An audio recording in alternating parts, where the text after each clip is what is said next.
자, 인사합시다. 네, 반갑습니다. 저는 메가랜드에서 부동산학 개론 강의하는 이종호입니다. 자, 35회 공인중개사 시험 치르시느라고 대단히 고생 많이 하셨습니다.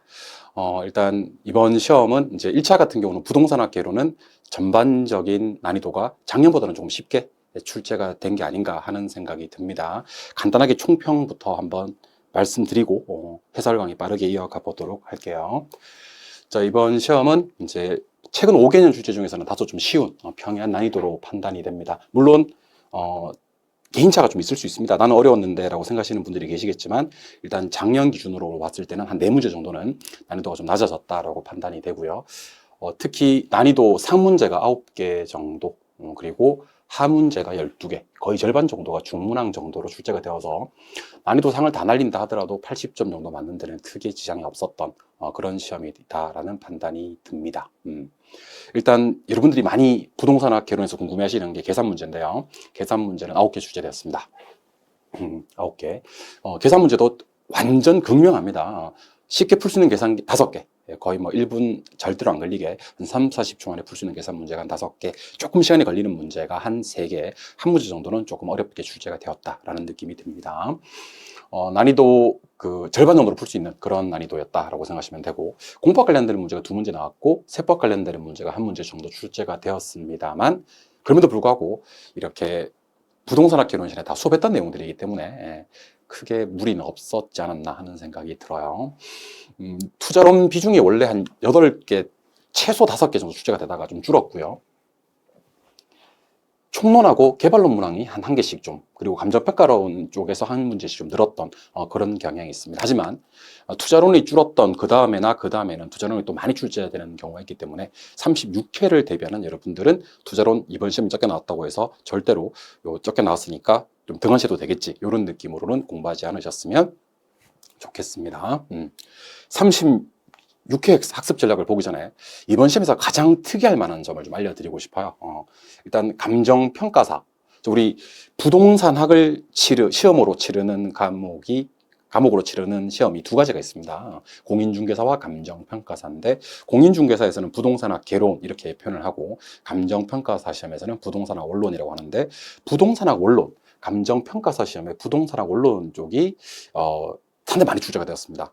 상당히 많이. 그러니까 총 7개 정도가 출제가 되었고, 특히 감정평가론에서도 한두 문제 빼고는 거의 다 맞출 수 있게끔 출제가 되었다. 그래서 36개 학습 전략에서는요, 일단 난이도 구분, 당연히 뚜렷하니까 중하에 집중하시면 좋을 것 같고, 계산, 절반은 잡는다. 풀 수 있는 문제 최소 5개는 된다. 절대로 계산 포기하지 마시고요. 5개 정도는 1분 안에 풀게 만들어 드릴 거고요. 아까 말씀드렸던 감정평가사 부동산학 원론의 7문제가 거의 비슷하게 우리 시험에 출제가 되니까, 우리가 이제 기출문제 공부하실 때 공인중개사 부동산학 개론 기출문제만 공부하지 마시고요. 반드시 감정평가사 부동산학 원론 기출문제도 연습을 좀 해주시고, 특히 저 같은 경우는 이제 공인중개사 쪽에서는 부동산학 개론을 강의하고, 감정평가사 쪽에서는 부동산학 원론을 강의하는 이 업계에 몇 안 되는 선생이거든요. 한 2명 정도 있는데 그 중에 한 명이에요. 그러니까 제가 수업 시간에 좀 녹여내서 이거는 감정평가사 시험에 나왔던 겁니다. 올해 제가 특별히 많이 그 말씀을 드렸는데 한 7개 정도가 그대로 출제가 된 게 아닌가 하는 생각이 들어요.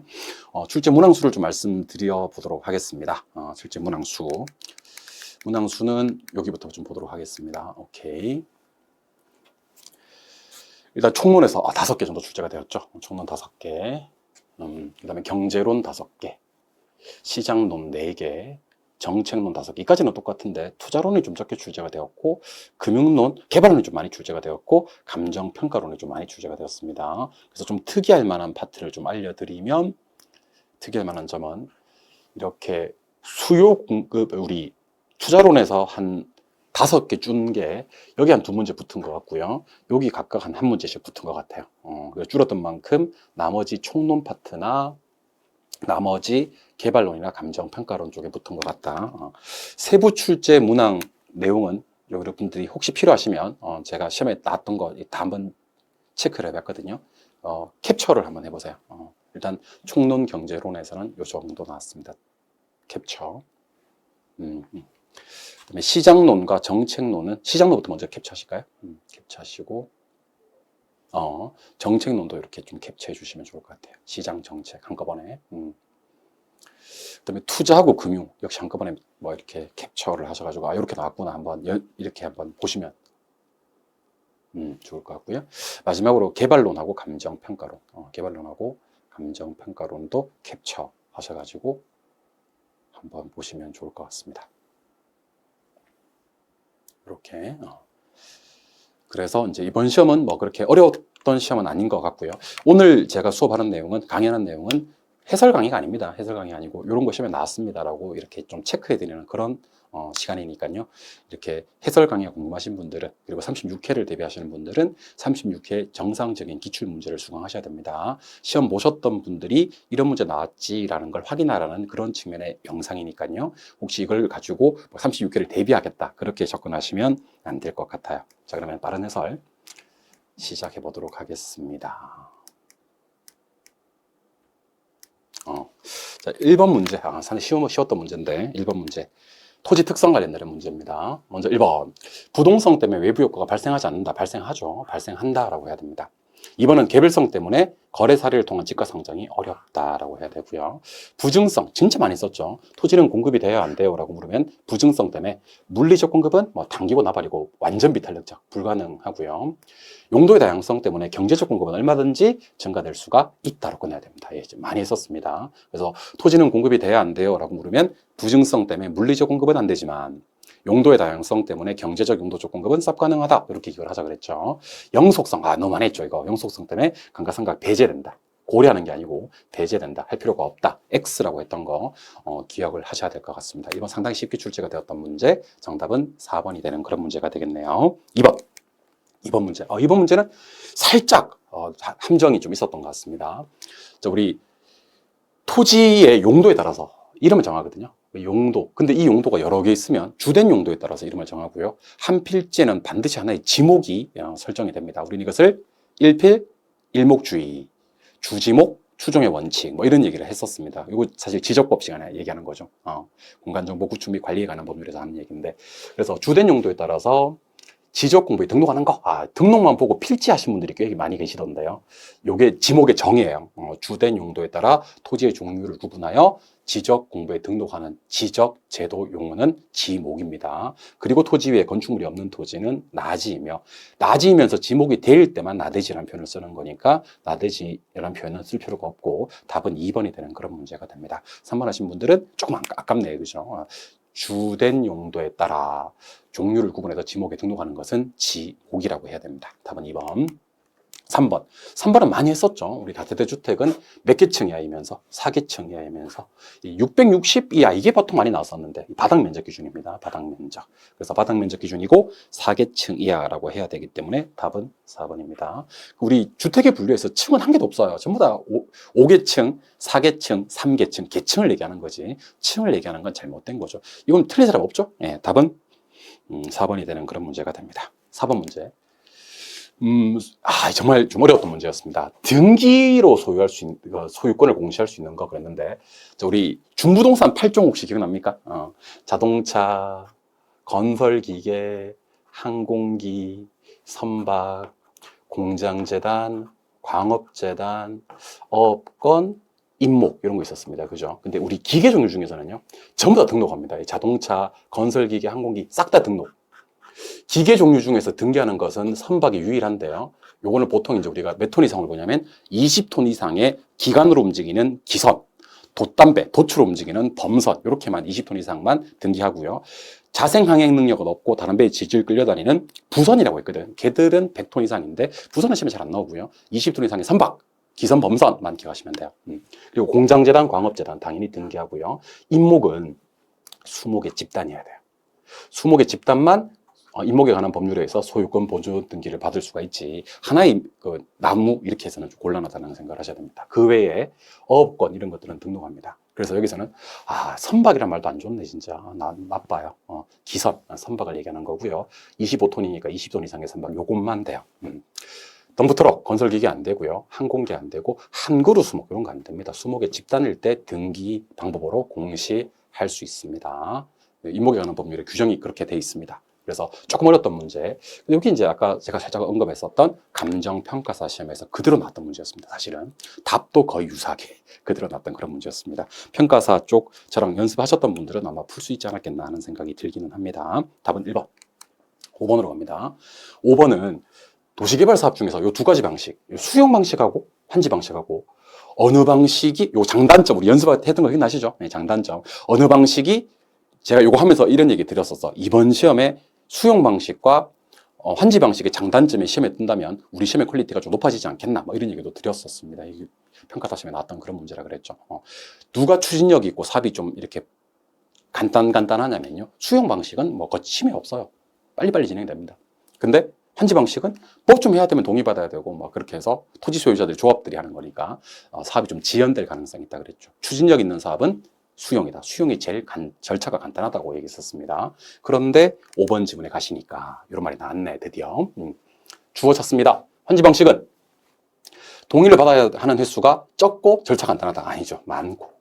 많고 절차도 복잡하다라고 했었어야 되겠네요. 그죠? 네, 그래서 답은 5번이 되고 환지와 수용의 장단점 비교 열심히 한번 정리해 주셔야 될 것 같습니다. 그러니까 어려운 문제는 아니었지만 처음 보시는 분들은 상대적으로 이제 체감 난이도라는 게 좀 높지 않았겠나 하는 생각은 드네요. 6번 문제로 갑니다. 부동산 개발 사업에 대한 설명이다. 틀린 것을 찾아라 하는 문제인데 6번은 틀린 사람 없죠? 예. 여러분들 사업 위탁 방식과 토지 신탁 방식 중에서 유일한 그 차이점이 뭐냐면 소유권이 이전이 되느냐 안 되느냐. 그래서 이전이 되어버리면 무조건 신탁이라고 그랬습니다. 근데 공부할 필요가 전혀 없는 게 소유권이 이전되는 사업은 신탁이 유일하다 그랬지 않습니까? 유일하다. 우리가 배우시는 것 중에서 소유권에 넘어가는 건 신탁이 유일하다 그랬지 않습니까?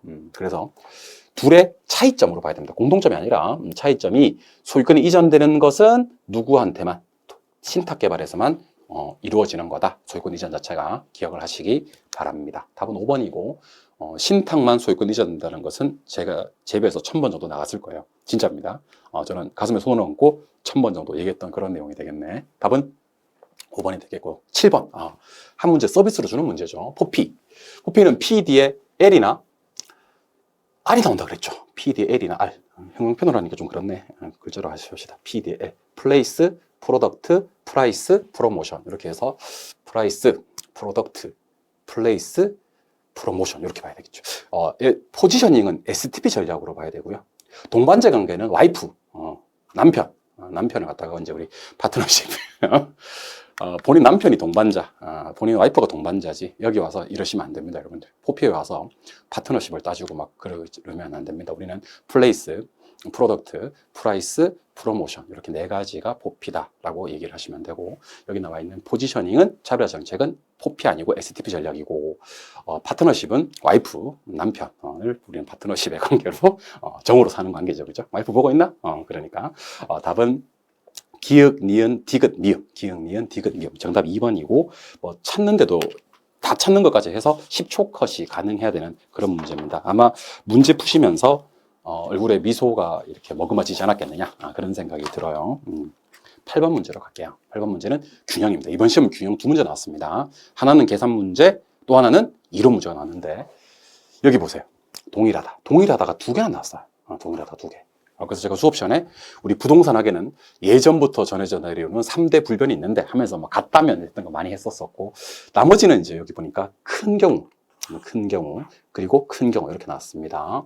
크다면이 나왔을 때는 큰 것만 보면 되고요. 같다면이 나왔을 때는 알 수 없음이 불변이라고 그랬죠. 그래서 수요 증가와 공급 증가가 동일할 때는요. 가격은 수요 증가와 공급의 증가가 같으면요. 가격은 어떻게 되고 불변이고 양은 증가된다. 양은 증가라고 해야 되겠죠. 틀린 말이고. 2번. 수요는 증가하고 공급이 감소하는데 수요 증가폭보다 공급 감소폭이 더 크대. 뒤에가 큰 거예요. 공급 감소폭이 더 크면 가격이 상승해 버리죠. 양은 감소하고요. 수요 증가폭이 공급 증가폭보다 문제는 어떻게 나왔네. 이번에는 수요 감소폭이 크대요. 그때는 가격은 하락하겠네요. 4번은 공급의 감소폭이 더 크기 때문에 공급의 감소만 보시면 됩니다. 그러면 가격은 상승하고 양은 감소되는 거 맞네. 답은 4번이고 5번은 수요 증가폭과 공급 감소폭이 동일하다면 가격은 상승합니다. 가격은 상승하고 양이 불변하는 거죠. 그죠? 가격은 여전히 상승할 거다. 그래서 크다면, 작다면, 같다면 이렇게 나오는 문제 열심히 한번 정리해 주시면 좋을 것 같습니다. 답은 4번이었고 우리 많이 연습했던 문제니까 틀리지 않고 기억을 하셔야 됩니다.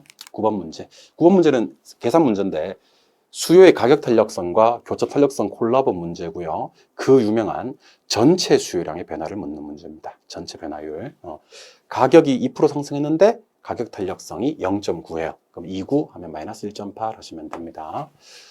대체재 가격이 5% 상승했는데 교차 탄력성이 0.5입니다. 55 플러스 2.5 때려주면 됩니다. 그러면 이게 플러스 0.7이 되겠지, 그지? 그래서 이 문제를 푸는 방법은요. 가격이 상승했을 때는 수요량이 감소된다는 수요 법칙과 한 놈의 가격이 상승할 때 다른 놈 수요가 증가되는 재화가 대체재라는 생각을 하셔야 되는 겁니다. 아시겠죠? 그래서 전체 수요량의 변화를 따지는 문제, 조금 감각이 있었던 분들은 20초 하면 풀었던 그런 문제가 아닌가. 어려운 문제는 아니었습니다, 사실은. 답은 1번. 10번. 10번 문제도 쉽게 나왔습니다. 왜냐하면 이게 대체재 가격도 주고 대체재 수요도 주고 그럼 골 때리는데 대체재 보완제를 안 줬습니다. 거의 교차 탄력성에서 대체재 보완제가 나왔고 여기 본 시험 수요 증가 수요 감소에서 대체재 보완제를 안 준 거의 유일한 문제 같아요. 균형 가격을 상승시키려고 그러면 수요가 증가돼야 되고요. 수요가 증가돼야 되고 공급은요 감소돼야 될 거 아닙니까? 그죠? 예, 수요 증가, 공급 감소가 돼야 되는데 실질 소득 증가 이게 수요 증가예요. 정답이고 아파트 건축 자재 가격 상승 이게 공급 감소예요. 두 개. 요거 두 개고 나머지는 답이 될 수가 없는 게 선호도 감소는 수요 감소라서 균형 가격을 하락시키는 요인이고요. 이자율 상승도 수요를 감소시키는 겁니다. 얘는 수요만 얘기해야 됩니다. 담보대출이기 때문에 그래요. 금리 그냥 이자율이 아니라 담보대출 이자율, 건축대부 이자율이 아니기 때문에 수요만 감소되는 거 맞아요. 그래서 이 문제는 수요 증가, 공급 감소 첫 번째 점과 세 번째 점을 답으로 찾으셔야 됩니다. 답은 3번. 11번 문제.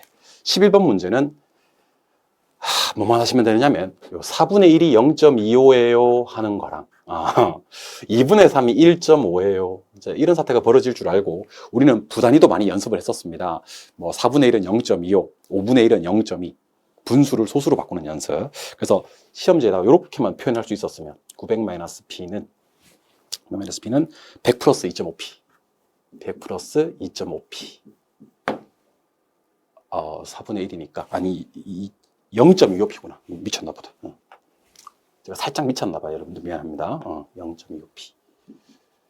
그리고 바뀌었죠. 그죠? 1500-1.5P. 1500-1.5P는 바뀌었다는 얘기가 없으니까 100 플러스 0.25P. 25P. 자꾸 글자가 좀 이상하게 찍히네. 0.25P. 이렇게 해서 이제 앞뒤를 계산하시면요. PQ가 정해집니다. 계산 여러분들이 한번 해보세요. 전자계산기 필요합니다. 가격은 640, 양은 260. 두 번째는 계산기가 필요하다 그랬습니다. 가격은, 요거는 좀 쉽네요. 800. 양은 300이 됩니다. 그럼 가격은 640이었던 게 800이 됐으니까 160이 상승하는 거고요. 양은 260이 300 된 거니까 40만큼이 증가되었다. 이렇게 해서 답이 2번이 되는 그런 문제가 됩니다. 어렵진 않았던 문제죠. 답은 2번이 되는 그런 문제. 좋아요. 12번 서비스 문제죠. 제자가 보통 달인 한번 나올 거라 그랬죠. 우리 시험에. 제자가 보통 달인, 재고가 저량이죠. 이건 답 1번이고 나머지는 다 유량입니다. 재고, 자산, 가치, 보급률, 통화량, 단기, 인구는 다 저량, 나머지는 유량 이렇게 얘기를 하시면 됩니다. 아시겠죠? 쉬웠던 문제죠. 답은 1번. 13번. 요거는 백선에 냈던 문제랑 답까지 똑같이 나왔죠. 그죠? 예. 정비 기반 시설만 보기로 했는데 극히 열악하다. 우리는 다른 거 다 집어치우고 정비 기반 시설만 보기로 했습니다. 그러면 주거환경 개선 사업이고요. 그리고 사실은 정비 사업에 해당되는 게 여기서는 주거환경 개선 사업밖에 없어요. 정비 기반 시설이 열악하면 재개발이거든요. 양호하면 재건축이고 틀리기도 상당히 어려웠던 난이도 치하처리 역시 문제였던 것 같습니다. 답은 5번이 되는 그런 문제. 14번. 제가 작년 시험에 허퍼가 났으니까 올해 시험은 컨버스 쪽이나 랠리 쪽이 아니겠느냐. 컨버스 좀 봐달라 그랬습니다. 올해는 특히 컨버스 봐달라 그랬고 똑같이 나왔습니다. 제가 예상했던 거랑 4배 크게 나왔거든요. 그러면 당연히 B 쪽에 가깝단 말이야. 전체 거리는 45km고 여기는 84만이고 여기는 21만이란 말이야. 4배 크지, 그지? 근데 여기로부터 먼저 구하면 계산이 쉽다 그랬잖아요. 그래서 1 플러스 루트 21분의 84분의 전체 거리 45km 이렇게 구하면 된다 그랬죠. 여기로 먼저 구하면 좋다 그랬습니다. 루트 4 거 집어내면 2고 2 더하기 1은 3. 그럼 3, 2는 3, 3, 5, 15 해서 여기 15km입니다. 근데 이게 답은 아니죠. 15km는 답이 아니고 여기로 몇 킬로 떨어져 있습니까? 이렇게 물었으니까 여기로는 30km 떨어져 있다. 이렇게 해서 A로부터는 30km, B로부터는 15km인데 문제는 A, C로부터를 물었기 때문에 답은 4번이 되는 그런 문제입니다. 이번 시험에서도 여전히 학자가 4문제가 나옵니다. 계산 문제 포함해서. 그래서 제가 왜 부동산학을 빛낸 19인의 위인들하고 따로 강의했던 영상 있었죠, 그죠? 예, 그거 열심히 따라오셨던 분들은 오늘도 다 맞췄을 거예요. 근데 학자 이렇게 싫어하고 포기하셨던 분들, 계산 포기하셨던 분들은 정말 예상보다 이렇게 어려웠을 수도 있습니다, 이 시험이. 오케이. 답은 4번이 되는 그런 문제였고 쉬웠습니다. 15번. 이것도 이제 학자 공부하셨던 분들은 너무 쉽죠. 크리스탈러는 동심원 이론을 주장하신 분이 아닙니다. 크리스탈러는 중심지 이론을 주장하신 분이고 동심원 이론은 버제스가 주장을 했다라고 얘기를 해야 되겠죠. 그래서 왜 1분짜리 조치에 제가 왜 누구의 무슨 이론, 누구의 무슨 이론 이것만 열심히 하셔도 정답 맞출 수 있습니다 라고 얘기했던 거 있지 않습니까? 그죠? 그거만 열심히 하셨어도 아주 쉽게 맞출 수 있었던 그런 문제가 아닌가라는 생각이 들어요. 크리스탈러는 중심지 이론, 동심원 이론은 버제스가 주장한 이론이다 라고 했었어야 되겠죠. 답은 2번, 16번으로 가도록 할게요. 다음 설명에 모두 해당되는 것을 찾아라 그랬습니다. 일단 주요 단어들을 좀 체크해드리면 접근성, 이건 수송비를 얘기하는 겁니다. 그 다음에 농업, 그 다음에 집약적 농업과 조방적 농업 이런 표현이 나오고 지대 지불 뭐 이런 표현이 나옵니다. 그죠? 그리고 한계지대 곡선, 사실 한계지대 곡선을 주장하신 분이 TNM밖에 없어요. 뭐가 나왔으면 더 공부하기가 좀 쉬웠을 것 같냐면 접근성, 위치란 표현이 뜨고 수송비라는 표현이 떴으면 조금 더 문제 풀기가 쉬웠을 뻔했는데 그건 좀 숨겨놓고 위치가 좋아야지 접근성이 좋아지는 거거든. 근데 그게 수송비에 따라서 결정이 되는 거거든. 요게 이제 튜닌의 위치지대설 2년 전에도 한번 출제가 되고 또 한 번 더 출제가 되었던 그런 문제였습니다. 튜닌 아주 많이 나오네요, 그죠? 예. 나머지 마르크스의 절대지대설은 토지 소유하고 있다는 자체 뭐 이런 말이 나와줘야 되겠죠, 그죠? 말도 안 되는 소리니까 답은 3번이 되는 그런 문제. 17번. 정보 현재 가치. 정보 현재 가치는 계산 문제 봐봐요. 이거 정보 현재 가치 나온다고 그랬잖아. 나온다고 1000번 얘기했어 내가. 계산기에다 대고 뭐를 하고요. AC를 때려주고 10 한번 꼭 연습하라 그랬어. 내가 10억 단위 넘게 나올 거라 그랬거든. 진짜로 그랬어요.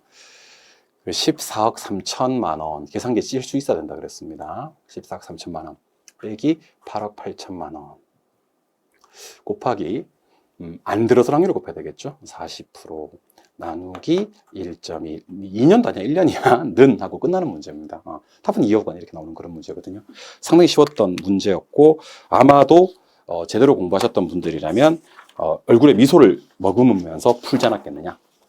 이번 시험에 된 것 같은데 라는 느낌적인 느낌 있죠. 그런 느낌으로 풀지 않았겠느냐 생각하는 생각을 조심스럽게 해보게 됩니다. 답은 3번. 18번. 조금 어렵습니다. 국토의 계획 및 이용에 관한 법률. 원래는 지구 단위 계획은 어떻게 나와야 되냐면 일부를 예쁘게 이 정도만 놔주면 돼요. 일부의 미관 개선인데 마지막에 도시군 기본 계획을 말한다 그래요. 도시군 관리 계획을 말해요. 이건 조금 1차만 하신 분들한테는 무리한 그런 문제가 아닌가라는 생각이 들었는데 그래도 동차하셨던 분들은 지구 단위 계획 워낙 많이 봤었으니까 그죠? 1, 2차를 같이 공부하셨던 분들은 맞추지 않았겠나 하는 생각이 들었네요. 그죠? 답은 1번. 19번. 우리 부동산 정책 중 누군가가 가장 중요한 거 하나만 얘기해 보라고 한다면 제가 공공임대주택 정책, 영국행 통장 분기기 기억하시죠? 이거는 일단 미리 말씀드리지만 다 맞아요. 통합은 어떤 사람들? 사회 취약계층. 진짜 많이 했어요. 행복은 젊은 사람들 많이 했고요. 장기 전세는 그냥 전세 계약 방식이라는 말이 나온다 그랬고 분양 전환은 분양을 전환할 목적 맞추게 하려고 작정을 한 게 아닌가라는 생각이 드네요. 그래서 4개 다 맞다 하면서 답은 5번이 되는 그런 문제가 되겠네요. 기억을 하셔야 될 것 같습니다. 20번. 20번도 오늘 문제 중에서 가장 쉬운 문제 중에 하나. 자, 부동산 정책 중 간접계획에 속하는 걸 찾아라 그러면 다소 좀 어려울 수도 있었는데 그것도 쉽지만 금융에 해당되는 것만 찾아봐라. 여러분들 문제 풀다가 우리 담보대출 규제 있죠. 담보대출 규제. 담보대출 규제 그러면 딱 떠오르는 거 뭐 있습니까, 여러분들? 담보대출 규제 그러면 딱 떠오르는 게 LTV, DTI, DSR 이런 것들이 있지 않습니까? 그죠? 사실 우리는 이거보다 훨씬 더 난이도 높은 것도 다 대비를 했었는데 사실은 일단 계산 문제도 대비하고요. 요거 금융위원회가 정한다는 것도 공부했었고 요거는 가치 기준으로 레버리지 정하는 거고 얘는 소득 기준으로 상환 능력 정하는 거다. 이것까지 공부해버렸는데 금융에 해당되는 것만 찾아보고 있으니까 아주 쉽게 5번 체크하지 않았겠느냐. 난이도 또 극하짜리. 그래서 이번 시험이 난이도가 좀 낮았다고 말씀드리는 이유가 뭐냐면 계산 문제 한 4-5개를 그냥 떠먹여줬고요. 난이도 하짜리, 그러니까 한 5초짜리 문제들이 상당히 많았습니다. 5초짜리, 한 10초짜리 정도 문제가 상당히 많아서 그래서 제가 그 느끼시는 바와는 또 다를 수도 있겠지만 난이도가 낮았다. 속상하신 분들한테는 죄송합니다. 미안합니다. 근데 난이도는 그렇게 난 높다고 얘기하거든요. 제 생각은 그렇습니다. 21번. 주택법. 요것도 이번 4월 6일 날 있었던 감정평가사 부동산학 원론 시험이랑 답까지 똑같이 나왔어요. 틀린 부분까지도. 걔가 정답이면서 답까지도. 그게 바로 세대 구분형 공동주택이거든요. 세대 구분형 공동주택은 세대를 구분해서 생활을 가능하고요. 구분 소유할 수 없다 해야 됩니다. 구분 소유할 수는 없는데 구분 생활만 가능한 주택을 세대 구분형 공동주택이라고 합니다. 감정평가사 부동산학 원론 기출 문제를 열심히 봐야 될 것 같아요. 그대로 똑같이 나왔습니다. 아마 백선 듣고 동영 이렇게 듣고 하셨던 분들은 깜짝 놀라지 않았겠나라는 생각이 들어요. 많이 놀라셨나요? 답은 4번. 22번. 부동산 조세. 이것도 상당히 지문, 일단 옳은 지문 알려드리겠습니다. 재산세와 종합부동산세를 우리는 보유세라고 하는데 과세 기준일이 6월 1일입니다. 그래서 답은 1번. 끝. 2번. 양도소득세를 중과세하면요. 보유자로 하려면 매각을 미루려고 합니다. 앞당기게 하려고 하는 게 아니라. 그래서 공급이 줄거든요. 그래서 가격이 상승하게 되는 걸 말하고. 취득세와 상속세는 취득 단계에서 부과되는 맞는데 지방세다 그래서 틀리는 거예요. 상속세는 국세거든요. 둘 다 취득 단계는 맞는데. 증여세와 양도소득세는 처분 단계다. 양도세만 처분 단계예요. 증여세는 처분 단계가 아니라 취득 단계죠. 답은 1번이 되는 그런 문제. 세법이긴 하지만 부동산학 시간에 제가 많이 다루었던 그런 내용이고 과세 기준일은 제가 필기까지 해드렸었던 기억이 있거든요. 제가 6월 1일입니다. 보유세 과세 기준일 6월 1일 필기해 놓으세요 라고 했던 거 기억납니다. 23번은 조금 특이할 만한 점이 잘 안 나오는데 진짜 계산 문제 잘 안 나오는데 기타 소득을 줘버렸어요. 요것 때문에 우리 수험생들이 많이 힘들지 않았겠나 싶은데 일단 기억의 순소득 승수는 순영업소득분의 총투자액 하시면 되고요.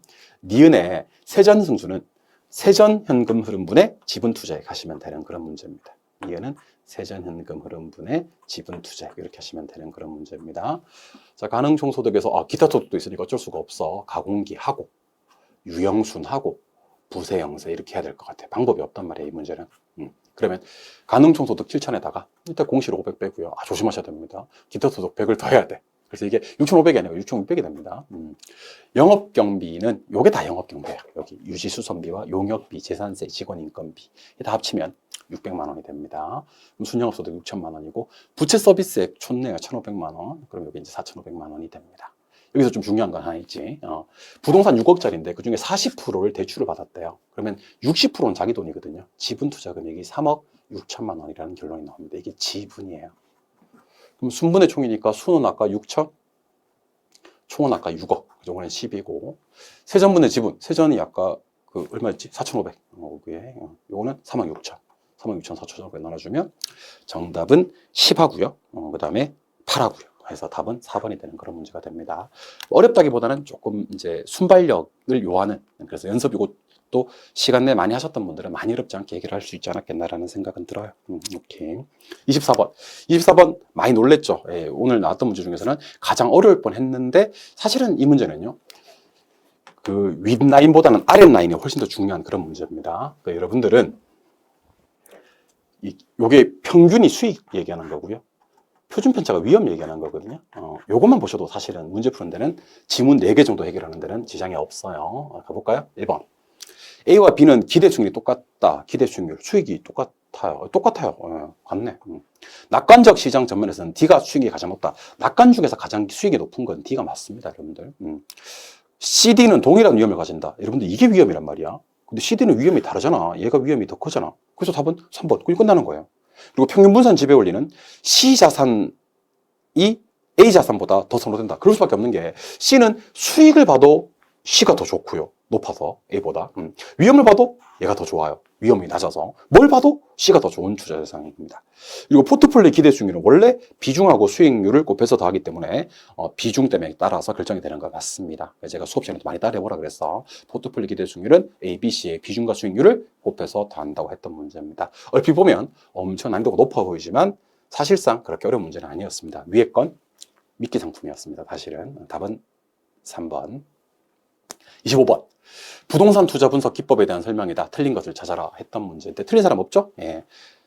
이번에 또 이게 나왔어요. 내부 수익률법에서 재투자율은 내부 수익률이다 그랬습니다. 절대로 요구 수익률이 아닙니다. 제2에서 1000번 나갔던 내용입니다. 수년가법에서는 할인율이나 재투자율로 요구 수익률을 사용하지만 내부 수익률법에서는 할인율이나 재투자율로 내부 수익률을 사용합니다. 라고 제2에서 진짜 제가 보수적으로 잡았을 때 1000번 얘기했던 내용입니다. 틀리신 분들은 이건 틀리시면 안 되는 문제였었습니다. 실수하신 것 같아요. 답은 5번. 26번. 학자 네 문제 났다 그랬죠. 토지 단일세 주장하신 분 누구냐? 예, 헨리 조지. 이렇게 학자는 무조건 제가 강조를 했던 그런 내용이고 난이도 최하짜리. 제가 아까 10초가 안 걸리는 문제 중에서도 하나가 나왔었습니다. 답은 4번. 참고로 래쉬는 최대 수요 이론 주장하신 분이고 알론소는 입찰지 대설, 버제스는 아까 한번 했었는데 동심원 이론, 랠리는 소매 인력 법칙 이렇게 했었어야 됩니다. 답은 헨리 조지 정답 4번이 되는 그런 문제고. 27번 자본환원율. 이번 자본환원율은요 두 가지와 비례관계고 위험 금리와는 비례관계예요. 그런데 가격하고는 반비례관계입니다. 이것만 기억하셔도 된다 그랬습니다. 그래서 가격이 높아지면 환원율은 떨어지거든요. 근데 위험이나 금리가 높아지면 환원율은 커져요. 그래서 여기 보니까 금리가 상승하면요 자본환원율을 높이는 요인이 됩니다. 가격이 상승하면 자본환원율은 낮아지는데 금리가 상승하면 자본환원율은 높아진다 그랬고, 환원율은요 곱하기로 표시할 때는 저부대로 곱하고 나누기로 표시할 때는 순영업소득을 가격으로 나누어, 이게 나왔어요. 보세요. 자본환원율 어떻게 구합니까? 그러면 순영업소득을 가격으로 나누어, 곱하면 안 되거든요. 이게 정말 중요한 건데 요게 지문으로 한번 등장하고 계산 문제로 또 나왔습니다. 그래서 요 파트 공부하셨던 분들, 제가 중요하다 그랬었거든. 두 문제나 나와버렸습니다. 자본환원율이 이번 시험에서는. 이론 하나, 계산 하나. 이 파트 공략하셨던 분들은 재미 좀 봤을 겁니다. 답은 3번. 28번. 28번은 못 풀어도 돼요, 솔직히. 이건 못 풀어도 됩니다. 일단 1월 달부터 6월 달까지 임대료를 한번 계산해 봐야 되고요. 7월 달부터 12월 달까지 임대료를 한번 계산해 봐야 됩니다. 문제는 비율임대차 문제입니다. 비율임대차. 퍼센테이지 리스 방식. 비율임대차인데, 일단은 매출액을 한번 계산해 보면요.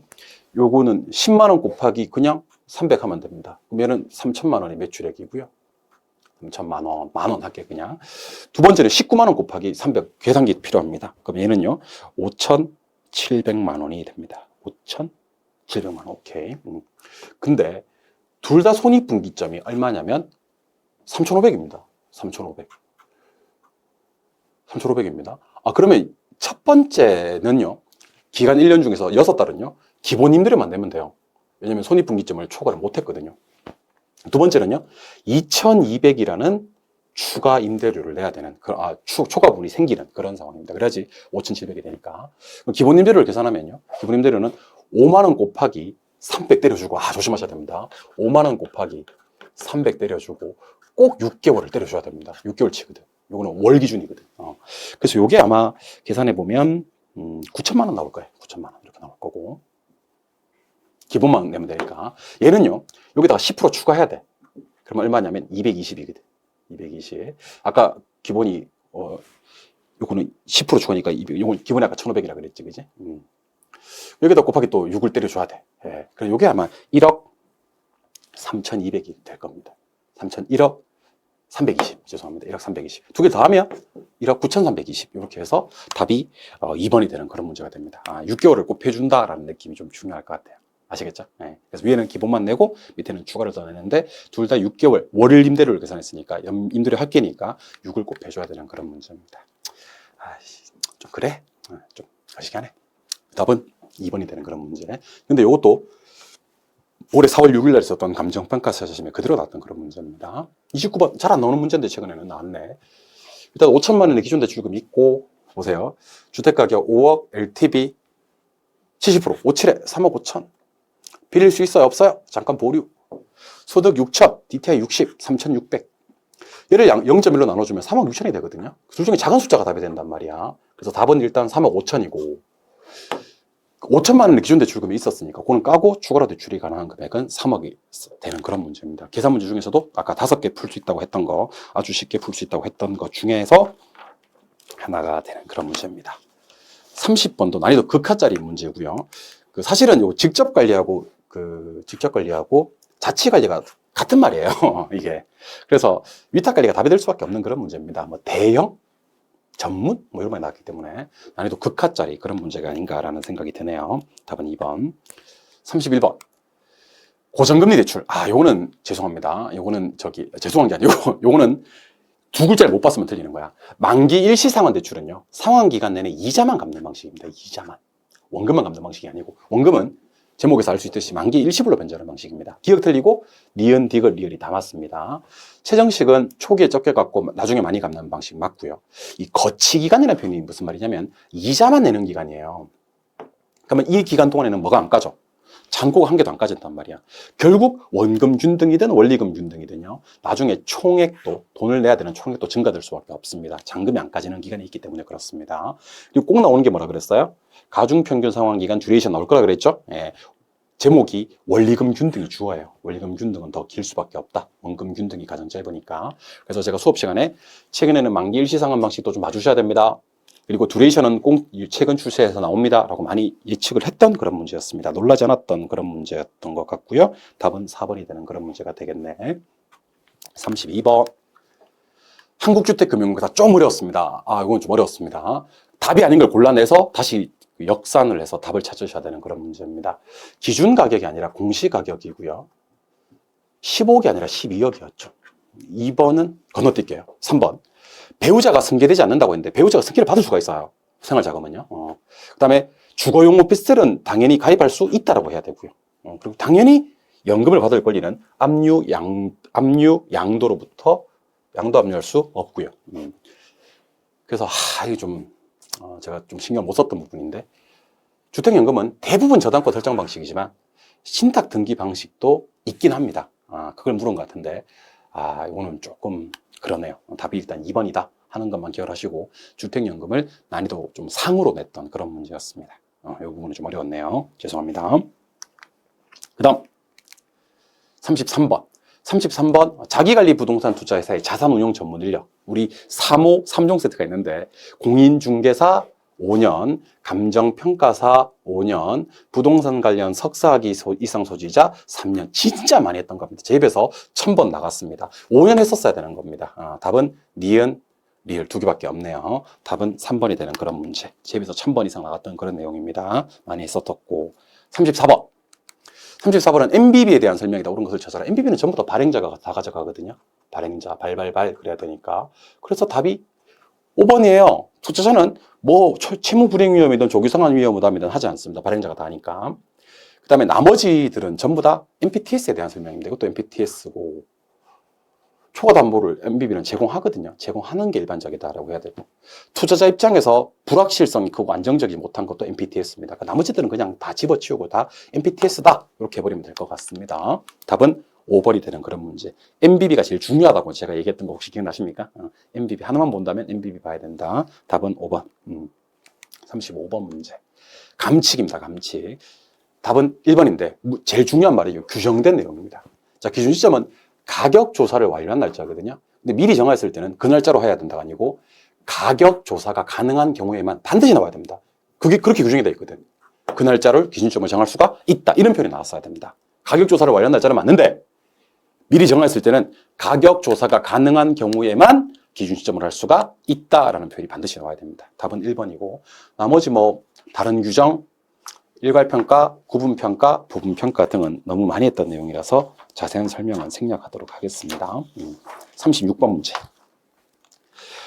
36번 문제는 그 환원율 구하는 방법인데, 순영업소득 나누기 가격으로 구합니다. 순영업소득 나누기 가격으로. 가격은 얼마짜리 보니까 5억짜리. 순영업소득을 구해야 되는데, 가능총소득에서 공시를 빼서 유효를 구하고 영업경비를 빼면 순영업소득이 나옵니다. 가능총소득 5천만 원에서 공실이 10%네. 500 빼면 4,500. 영업경비는 조심하셔야 됩니다. 가능총소득이 20%이기 때문에 이게 1,000만 원이 됩니다.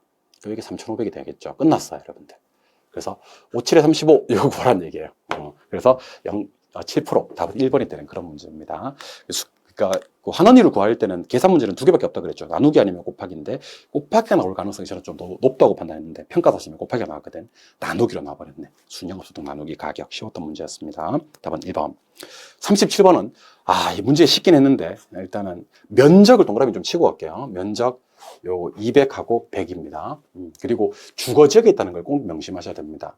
부동산 가격이 얼마냐면 6억 2,500만 원인데 80%만 땅이래. 곱하기 80%를 때려서 이걸 5억이 땅이구나 하는 생각을 하시고 밑에 200, 위에 100 면적 비교를 하시고 그 다음에 뭐를 때려 주셔야 되냐면 그 주거지역 변동률을 때려줘야 됩니다. 주거지역 변동률. 그래서 상업지역 필요 없고 1.04 때려주고 마지막에 10% 우수한 1.1만 반영해 주시면 되는 문제입니다. 틀릴 이유는 아마 거래 가격에서 토지 가격만 골라내는 게 좀 쉽지는 않지 않았겠느냐 그런 생각이 좀 들긴 합니다. 사실은. 답은 2번입니다.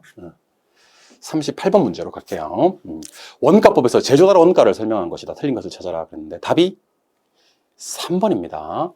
제조달 원가는 건설비에다가 부대비를 더하거든요. 여기까지는 좀 어렵게 나왔네. 건설비는 직간이가 있어요. 비급이 3개밖에 없어요. 직접 공사비, 간접 공사비, 수급인의 적정 이윤인데 부대 비용에 이자, 감독비, 뭐 조세 공과금 이런 것들이 있거든요. 그래서 제가 부대비가 있으면 부대비도 더 해야 된다 그랬습니다. 제세 공과금도 포함합니다. 답은 3번이 되는 그런 문제. 조금 어렵게 나왔습니다. 39번. 부동산 가격 공시제도. 좀 부동산 가격 공시제도 제대로 열심히 공부하셨던 분들한테는 미안합니다. 이렇게 쉽게 나올 줄 몰랐어. 여기 보니까 공동주택 가격 어디 갔어? 주택 가격을 산정하는데 아니 이거 아니구나. 5번 지문이 있어야 되거든. 공동주택 가격은 누가 공시합니까? 뭐 이거 나왔단 말이야. 이런 개시군구청장, 개개와 떴을 때만 시군구청장이고요. 공동주택 가격은 국장이 공시하는 거죠. 너무 쉽게 개시군구청장 아는지 모르는지를 물어줬던 그런 문제였습니다. 쉬웠던 문제였고 마지막 40번 문제. 일단 옳은 것을 찾으라고 했는데 옳은 것은 기역, 니은 2개 옳아요. 건물은 원가법 쓰는 거 맞고요. 일괄평가가 뜨면 거래사례 비교법 쓰는 거 맞습니다. 물건별 평가 꼭 나온다 그랬죠. 디귿은 선박을 삭제해야 됩니다. 자동차만 거래사례 비교법인데 이 표현도 기억하자 그랬습니다. 제가 효용가치가 없으면 해체 처분가액. 그리고 영업권, 특허권 요거 답으로 체크하신 분들 많던데 이거는 수익 분석법이 아니라 수익 환원법입니다. 수익 환원법 적용하는 물건이 영광공기업 비상장, 영광공기업 비상장 그렇게 얘기를 했었습니다. 그래서 기역, 니은 2개만 맞다. 디귿은 왜 틀리는데? 선박 때문에. 리을은 왜 틀리는데? 수익 분석법이 아니라 정상적으로 가액 구하는 수익 환원법이다라고 해야 됩니다. 그렇게 해서 이제 감정평가론까지 모두 한번 진행을 사실 문제를 해봤습니다. 이번 시험의 특징들도 말씀을 계속 드렸었습니다. 그죠? 예, 말씀드렸고 전년도에 비해서 난이도가 그래도 부동산 학기로는 많이 높지 않은 것 같아서 그 1차 합격자는 작년에 비해서 좀 많아지지 않겠나라는 생각이 듭니다. 복수정답 여지가 있는 건 아직까지는 안 보이는데 제가 혹시 복수정답 시비가 있는 것들은 조금 꼼꼼히 살펴서 혹시 도움이 될 만한 자료들이 있으면 찾아서 올려드리도록 하겠습니다. 1년 동안 부동산 학개론 수업 들으시느라고 공인중개사 공부하시느라고 대단히 고생 많이 하셨고 합격하신 분들에게는 축하의 말씀을 전하고요. 안타깝게 불합격하신 분들한테는 심심한 위로의 말씀을 전하고 합격 못 시켜드려서 정말 죄송하다는 말씀도 아울러 전해드리도록 하겠습니다. 일단 1년 동안 고생한 본인한테 보상의 시간을 좀 가지셨으면 좋겠다라는 얘기가 들고요. 그동안 1년 동안 고생했던 자기만 알잖아, 스스로만 얼마나 고생했는지. 보상의 시간 꼭 필요할 것 같습니다. 그리고 합격하신 분들은 또 실무에서, 그다음에 불합격하신 분들은 새롭게 공부를 할 건지 말 건지에 대한 고민을 또 한번 해야 되겠죠, 그죠? 그리고 크게 웃으실 수 있는 날을 다시 한번 기약해 보도록 하겠습니다. 1년 동안 대단히 고생 많이 하셨고 다시 한번 합격하신 분들에게는 진심의 축하를, 불합격하신 분들한테는 위로의 말씀을 전하면서 해설 강의 마무리하도록 하겠습니다. 수고하셨습니다.